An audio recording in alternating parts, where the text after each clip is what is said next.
Hello! It's me again. O, ayan. Iniwan ko na si Papi doon kasi nanonood siya ng ng serye. Maingay. So, dito ko na itutuloy yung aking pagbati sa iyo. So, ayan. Siyempre, first and foremost, thank you, Lord. Kasi, 60 ka na, di ba?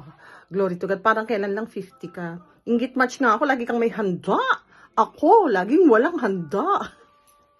Kasi nandito ako yeah. Kumakain lang kami sa restaurant family pag kami birthday kasi mahirap maghanda dito dahil wala namang makakatulong, wala namang, hindi katulad dyan, marami mag-aasikaso. Anyways, I'm happy for you. Ano pa, wish ko, syempre nagpasalamat ako kay Lord, wish ko sa'yo ay good health, syempre, syempre wealth, syempre, ano pa, stay pretty, like me, stay healthy, stay lukaret, like me rin. At pagpalain ka ng Diyos sa bawat aspeto ng buhay mo. Huwag ka nang maghanap ng lalaki. Kasi, sakit lang na yung ulo, my God! Wag na.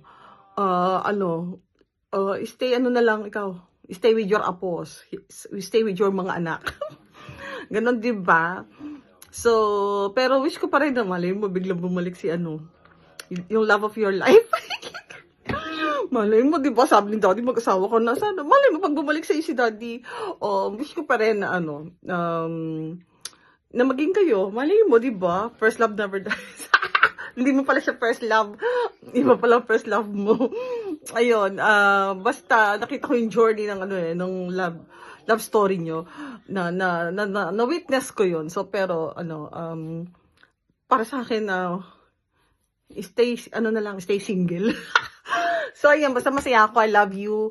I miss you. At pag-uwi ko mag-TikTok tayo para happy kasi hindi natin nagawa last uwi ko. At I pray na makauwi ako this year para everybody happy. Love you. God bless. Mwah, mwah, mwah.